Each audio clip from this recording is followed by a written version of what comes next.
আসসালামু আলাইকুম।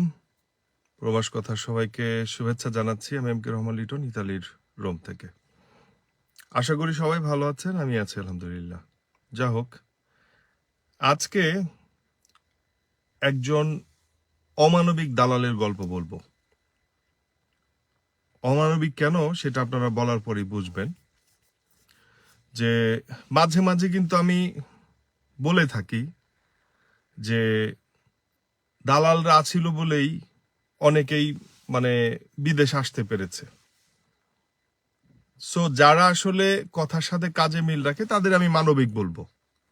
হ্যাঁ, কারণ হচ্ছে যে অনেকেই একেবারে এক এক কথায় সবাই বলে ফেলেন দালাল মানেই খারাপ। দালাল মানে খারাপ হলে কিন্তু আজকে এত মানুষ বিদেশ আসতে পারতো না। সো যারা মানবিক, যারা কথার সাথে কাজে মিল রাখে তাদের তাদের বিরুদ্ধে আমার কোনো কথা নেই। কারণ হচ্ছে যে কথার সাথে কাজে মিল থাকলে আমি যদি এগ্রিমেন্ট করিয়ে আসি তাহলে সেটা আমি তাকে কেন আমি তাকে খারাপ বলবো। বাট আমি তাকেই খারাপ বলবো, তাকেই অমানবিক বলবো যারা কথার সাথে কাজের কোনো মিল রাখে না। আমি তাদের বিরুদ্ধে সবসময়। এবার আসুন আমি সেই অমানবিক কাজ যেটা করেছে সেটা আমি আপনাদের বলি। বাংলাদেশে খুবই নিকটাত্মীয়, অবশ্য এক্ষেত্রে আমাদের বাংলাদেশে যারা আছেন তাদেরও বেশ দোষ আছে বলে আমি মনে করি। কারণ তাদেরকে প্রকৃত ঘটনা বলতে গেলে আত্মীয় স্বজন তখন মন খারাপ করে, যেটা আমার ক্ষেত্রে ঘটেছে। আমি সবাইকে বলেছি না, আমি করবো না। যখনই জানে বিদেশ থাকে, ইউরোপ থাকে, মানেই সে নিতে পারবে একজনকে, তখন সে পুশ করে। চারদিক থেকে আত্মীয় স্বজন, বন্ধু বান্ধব, গ্রামের লোকজন পুশ করতে থাকে। যখনই না করা হয় তাদের মন খারাপ হয়, তারা সম্পর্ক নষ্ট করে দেয়। এরকম ঘটনা ঘটে যায়, এটা একদম বাস্তব কথা। সো কি করে, তারা খোঁচাতে থাকে। আপনি যদি খোঁচায় পড়ে যান তাহলে তো হলো। এখন ধরেন যে লোকটাকে খুঁচিয়েছে সে অরিজিনালি দালালি, সেই ব্যবসাগুলোই করে। এখন খুঁচাতে আত্মীয় স্বজনের কাছে, ধরেন যে 3 আত্মীয় স্বজনের আপনার ডকুমেন্ট জমা করেছে এবং তারা ইতালি এসছে। তাদের কাছ থেকে কত নিয়েছে জানেন? অবিশ্বাস্য। টোটাল প্রসেসে তাদের কাছ থেকে 2 ধাপে প্রায় 1 কোটি টাকা নিয়েছে 3 জন বাবদ। 1 কোটির কাছাকাছি 3 জন বাবদ। আজকের যে গল্পটা যিনি বলেছেন তিনি আমাকে ওই দালালের নামটা প্রকাশ করেননি সেইভাবে, এবং যেহেতু এখনো তার কোনো সমাধান হয়নি তিনি নিষেধ করেছেন। এটা তার প্রাইভেসির কারণে আমি বলছি না। অবশেষে বলেছেন কিন্তু নিষেধ করেছেন যে তার কোনো সমস্যা হতে পারে। সো আমি তো চাবো না তার কোনো সমস্যা হোক। প্রায় 1 কোটি টাকা নিয়েছেন, এবং ভিসা কি জানেন? Visa type seasonal. 3টা ভিসা সিজনাল, প্রায় 1 কোটি টাকা নেবার পরেও, এত কিছুর পরেও তাদের ডকুমেন্ট করে দেননি, তাদের ডকুমেন্ট করে দিতে পারেননি, এবং বলেছে করতে পারবে না। এবং যে মালিকের মাধ্যমে আসছে, ইটালিয়ান যে মালিক, সেই মালিককেও প্রেজেন্ট করতে পারেনি। সেই মালিকের সাথে কোনোই হয়নি। যে বাটপারিগুলা যে আমাদের অনেকে যারা করে, অমানবিক যারা বাটপারিগুলো করে, কি মালিকের সাথে একটা এগ্রিমেন্ট করে, মালিকের ডকুমেন্ট নেয়, মালিকের স্পিড আইডি করে, মালিকের করে, এগুলো করে মালিককে সামান্য শুরুতে কিছু টাকা দিয়ে, এর পরবর্তীতে যেটা থাকে চুক্তি, যে আসার পর আর মালিক চিনে না, মালিক কিছু জানে না, মালিককে কোনো হ্যাসেলের মধ্যে ফেলবে না। কিন্তু যে লোকটা বাংলাদেশ থেকে আসছে সে তো জানে যে স্পন্সর ভিসায় আসবে, সেই ডকুমেন্ট হবে, কাজ হবে, সবকিছু হবে। এই বাস্তবতা, এই যে একটা স্বপ্ন নিয়ে আসে ইউরোপে, এসেই কোটিপতি হয়ে যাবে, এটা আমি বারবার আপনাদের বলি। আমি এর আগে বহুবার বলেছি, কিন্তু আপনারা কি করেন? আপনারা এগুলো বিশ্বাস করেন না। আপনারা কি মনে করেন? আর ইউরোপে গেলেই একবার গিয়ে পরে গেলেই হইলো, তারপরে পরেরটা পরে দেখবনি। পরেরটা পরে আর দেখা হয় না। এখন সেই লোকগুলো যে মানবেতর জীবন যাপন করছে, এটা অবিশ্বাস্য।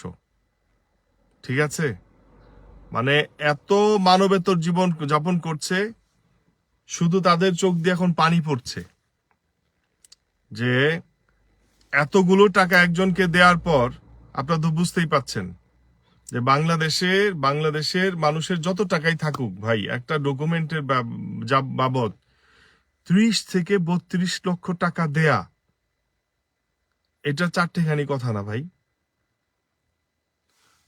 এখন না ওনাদের ডকুমেন্ট হয়েছে, না ওনাদের কোনো জব হয়েছে, তাহলে ওনার কি হবে? ওনারা এখন ইলিগাল বা অনিয়মিত হয়ে গেছেন। এখন তাদের সমাধান কি? এখন আর তাদের কোনো সমাধান নাই। তাদের সমাধান শুধু একটাই, সানাতুরিয়ার যদি ভবিষ্যতে কোনো ডিক্লারেশন হয়, তাহলে তারা যদি সেটা আবেদন করে, সেখানেও আবার এক পালা গান।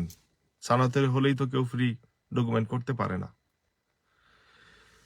এখন উনি যদি প্রোটেকশন ইন্টারন্যাশনাল করতে যায়, সেটাও আবার বহুত রিস্কি। কারণ প্রোটেকশন ইন্টারন্যাশনালে এখন 60 দিনের মধ্যে বা 90 দিনের মধ্যে কিন্তু নেগেটিভ দিয়ে দিচ্ছে বেশিরভাগই। সেটা আরেক সমস্যা। আপনারা কি বুঝতে পাচ্ছেন? বা যারা বাংলাদেশে থাকেন, যারা এই যে সুখ স্বপ্নগুলো দেখেন, যখন আমি না করি, আমার কাছে যখন তথ্য নিতে আসেন দেশে গেলে, যখন আমি না করি আপনারা মন খারাপ করে চলে যান, আপনারা সম্পর্ক নষ্ট করে দেন, বলেন যে ও আপনি একা বড়লোক হয়েছেন বিধায় আপনি আর কাউরে উপকার করতে চান না। আপনারা হচ্ছেন এই হলো এলাকার মানুষ, তাহলে আপনারা কি করলেন? আপনারা যদি আমাদের দুই একজনকে না নিতে পারেন, তাহলে আপনারা কিসের ইতালি থাকেন, কিসের ইউরোপে থাকেন?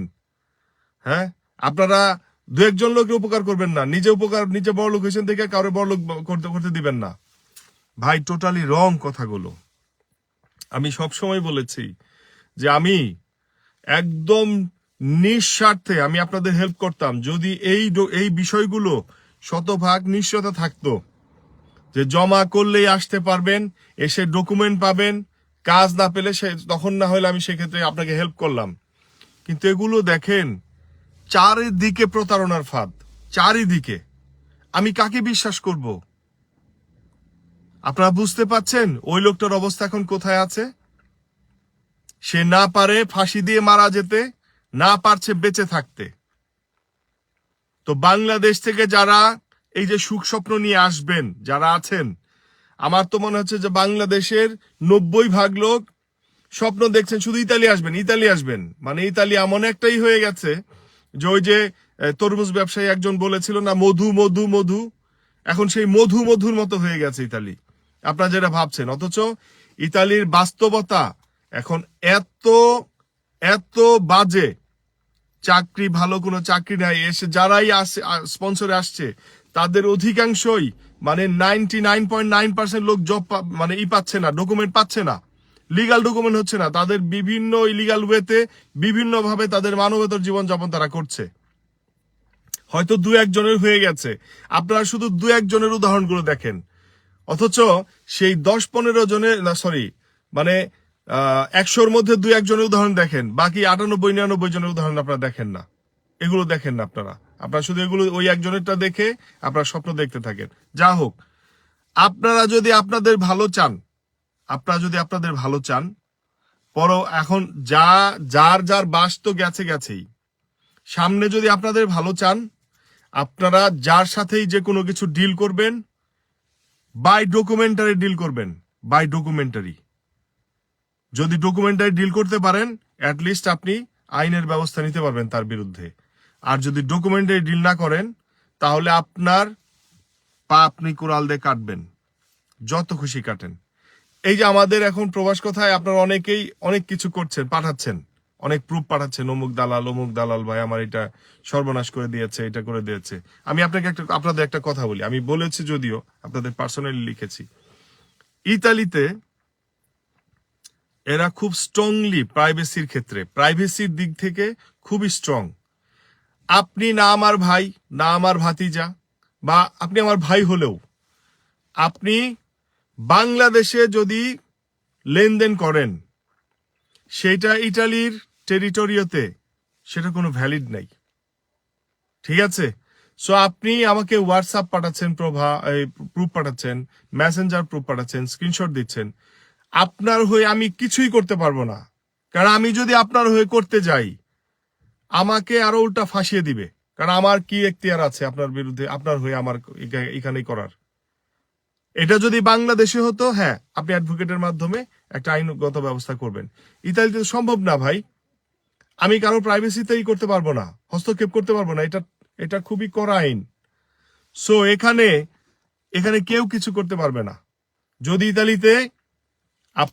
ইতালিতে কেউ যদি ব্যাংকের মাধ্যমে টাকা দিত, সেটা তো অসম্ভব, ইতালিয়ানরা জানে যে ওইভাবে নেওয়া যাবে না। সেটা যদি দিত, অবশ্যই আমি সেটা আপনাদের হেল্প করতে পারতাম। বাট বাংলাদেশে আপনারা মেসেঞ্জারে প্রুফ থাকুক, হোয়াটসঅ্যাপে প্রুফ, এগুলো আসলে কিছুই না, এগুলো আপনারা দেশে ব্যবস্থা করতে পারবেন। তবু আমি বলছি যে ডিল করলে একটা ডকুমেন্টারি ডিল করবেন।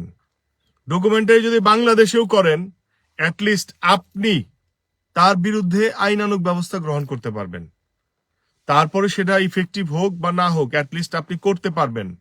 আর এইভাবে যদি দেন তাহলে তো কিছুই করতে পারবেন না। দয়া করে, আর আমি বলবো, বাংলাদেশে যদি কেউ ভালো চলতে পারেন, দ্যাট মিনস 3 বেলা যদি ভালো খেতে পারেন, ভাই অনেস্টলি বলতেছি, ইউরোপে আসার চিন্তাধারা বাদ দেন। যদি দেশে আপনি ভালো চলতে পারেন, অতি সুখের আশায় আসবেন না কখনো। এই যে লোভটা, এই লোভটাই আপনাকে ধ্বংস করে দিবে। এরকম অনেক আসছে, এরকম যে আমি কথাগুলো বলে এইভাবে আরো অনেকেই আসছে, এসে কিন্তু খুব মানবেতর জীবন যাপন করছে। দেখা গেছে সে দেশে তার নিজের প্রাইভেট কার নিয়ে চলছে, এখানে এসে থালা বাসন ধোয়ারও কাজ পাচ্ছে না, পেট্রোল স্টেশনে বসে সেলফ সার্ভিস করারও কাজ পাচ্ছে না। এটাই বাস্তবতা কিন্তু, ঠিক আছে? এসে চোখ দিয়ে গড়গড়ি পানি পড়ে, কিন্তু ওখানে থাকতে বুঝে না। সো আপনারা যাই করবেন, আগে থেকে একটু বুঝে শুনে করবেন। যা কিছু করবেন, যে কোনো ডিল বাইলেটারাল, একটা ডকুমেন্ট, একটা প্রুফ থেকে এবং কয়েকজনের সাক্ষী রেখে করবেন। যদি এইভাবে কেউ করে তাহলে করবেন, যদি না করে দয়া করে আসার চিন্তাই করবেন না, একেবারে না। আপনারা যদি লিগ্যাল ওয়েতে আসেন, এখন লিগ্যাল ওয়ে তো কেউ ফ্রি নিয়ে আসে না, যেভাবেই হোক একটা প্রুফ রেখে, ডকুমেন্টারি, তারপরে কিছু সাক্ষী রেখে করবেন।